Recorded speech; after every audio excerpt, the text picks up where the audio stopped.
Greetings in the name of Jesus Christ. ಯೇಸು ಕ್ರಿಸ್ತನ ಹೆಸರಿನಲ್ಲಿ ನಿಮ್ಮೆಲ್ಲರನ್ನ ನಾನು ಸ್ವಾಗತಿಸುವಂತವನಾಗಿದ್ದೇನೆ.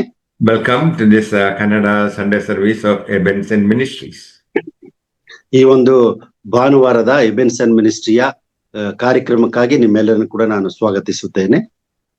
For today's meditation, let us turn to the Gospel according to St. John, chapter 11, verses 1 to 44. ಇವತ್ತಿನ ಒಂದು ಧ್ಯಾನಕ್ಕಾಗಿ ನಾವು ಶ್ರೀ ಯೋಹಾನನು ಬರೆದಂತ ಸುವಾರ್ತೆ 11ನೇ ಅಧ್ಯಾಯ 1ರಿಂದ 44 ವಚನಗಳನ್ನ ನಾವು ಧ್ಯಾನ ಮಾಡಿಕೊಳ್ಳೋಣ. Lazarus, the one Jesus loved, was sick. ಯೇಸು ಸ್ವಾಮಿ ಪ್ರೀತಿ ಮಾಡಿದಂತ ಲಾಜರನು ಅಸ್ವಸ್ಥತೆಯಲ್ಲಿದ್ದನು. Jesus had the power to heal him. ಯೇಸು ಸ್ವಾಮಿಗೆ ಆತನನ್ನ ಸ್ವಸ್ಥ ಮಾಡುವಂತ ಶಕ್ತಿ ಇದ್ದಿತ್ತು. But Jesus did not heal Lazarus. ಆದ್ರೆ ಯೇಸು ಸ್ವಾಮಿ ಲಾಜರನನ್ನು ಸ್ವಸ್ಥ ಮಾಡಲಿಲ್ಲ. Jesus challenged the normal concept of finality of death. ಯೇಸು ಸ್ವಾಮಿ ಮರಣದ ಒಂದು ಅಂತಿಮ ಸ್ಥಿತಿಯನ್ನ ಆತನು ಬದಲಾವಣೆ ಮಾಡಿದ್ದಾನೆ. Jesus could erase him from the dead. ಯೇಸು ಸ್ವಾಮಿ ಅವನನ್ನ ಮರಣದಿಂದ ಎಬ್ಬಿಸಲು ಶಕ್ತನಾಗಿದ್ದಾನೆ. Jesus could reverse death to life. ಯೇಸು ಸ್ವಾಮಿ ಮರಣವನ್ನ ಜೀವವನ್ನಾಗಿ ಪರಿವರ್ತಿಸಲು ಆತನಿಗೆ ಶಕ್ತಿ ಇದೆ. Jesus allowed suffering, illness, and even death to the glory of God.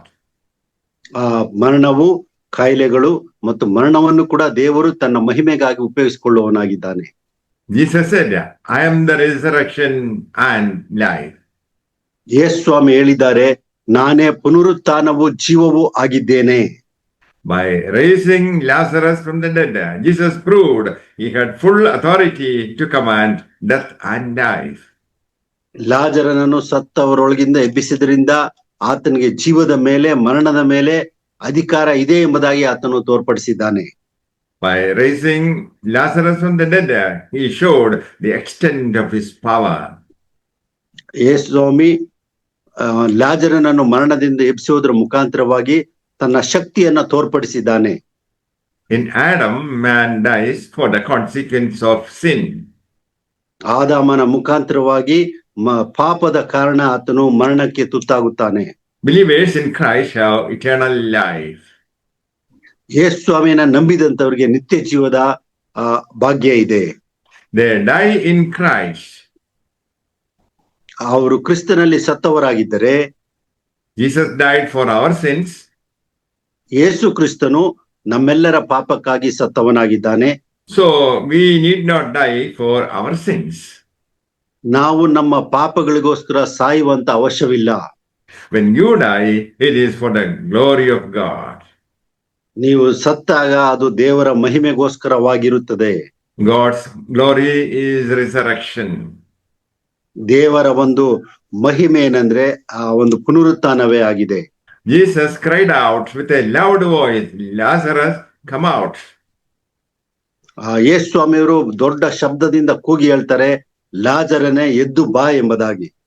Lazarus, who had died, came out, bound hand and foot. ಆ ಒಂದು ಸತ್ತಂತ ಲಾಜರನು ಆತನು ಕಟ್ಟಲ್ಪಟ್ಟವನಾಗಿ ಎದ್ದು ಬರುತ್ತಾನೆ. Jesus said to them, loose him and let him go. ಯೇಸು ಸ್ವಾಮಿ ಜನರಿಗೆ ಹೇಳುತ್ತಾರೆ, ಆತನ ಕೈ ಕಾಲುಗಳನ್ನ ಬಿಚ್ಚಿರಿ, ಆತನು ನಡೆಯಲಿ ಹೋಗಲಿ ಎಂಬುದಾಗಿ ಹೇಳುತ್ತಾರೆ. Many of the Jews believed into him. ಅನೇಕರು ಆತನನ್ನ ಇದನ್ನ ನೋಡಿ ನಂಬಿದರು ಎಂಬುದಾಗಿ ನೋಡುತ್ತೇವೆ. Many people, after coming to Jesus, walking around with grave clothes, and Jesus is asking to get rid of them. ಅನೇಕರು ಆತನ ಸುತ್ತಮುತ್ತ ಇದ್ದಂತ ಅನೇಕ ಜನರು ಕೂಡ ಅವರು ಶವ ವಸ್ತ್ರಗಳನ್ನ ಹಾಕೊಂಡು ಬಂದಂತವರಾಗಿದ್ರು. ಅದನ್ನ ಬಿಟ್ಟು ಬನ್ನಿರಿ ಎಂಬುದಾಗಿ ಯೇಸು ಸ್ವಾಮಿ ಕರೆಯುವಂತವನಾಗಿದ್ದಾನೆ.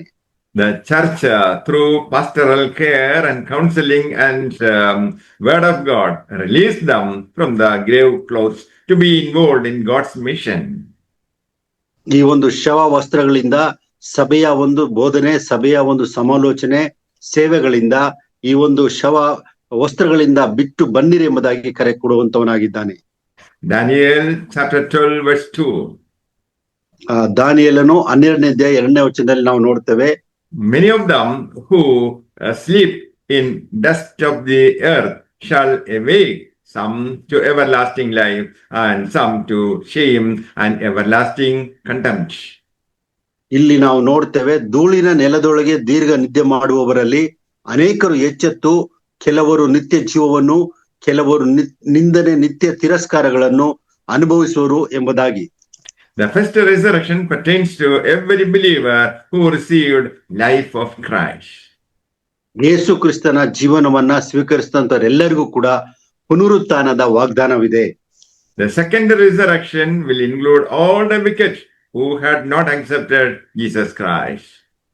ಎರಡನೇ ಒಂದು ಪುನರುತ್ಥಾನ ಯಾರಿಗಾಗ್ತದೆ ಅಂತ ಹೇಳಿದ್ರೆ, ಯೇಸು ಕ್ರಿಸ್ತನನ್ನು ನಂಬದೇ ಇರುವಂತವರೆಲ್ಲರಿಗೂ ಕೂಡ ಪುನರುತ್ಥಾನವಾಗ್ತದೆ. They live in eternal tormentation, which is the second death. ಅವರು ನಿತ್ಯ ನಿರಂತರಕ್ಕೂ ಯಾತನೆಯ ಸ್ಥಳದಲ್ಲಿ ಇರ್ತದೆ, ಅದೇ ಎರಡನೆಯ ಮರಣವಾಗಿರ್ತದೆ. May the Lord bless you all with these words. Amen. ಈ ಒಂದು ಮಾತುಗಳಿಂದ ದೇವರು ನಿಮ್ಮೆಲ್ಲರೂ ಕೂಡ ಆಶೀರ್ವದಿಸಲಿ. ಆಮೆನ್.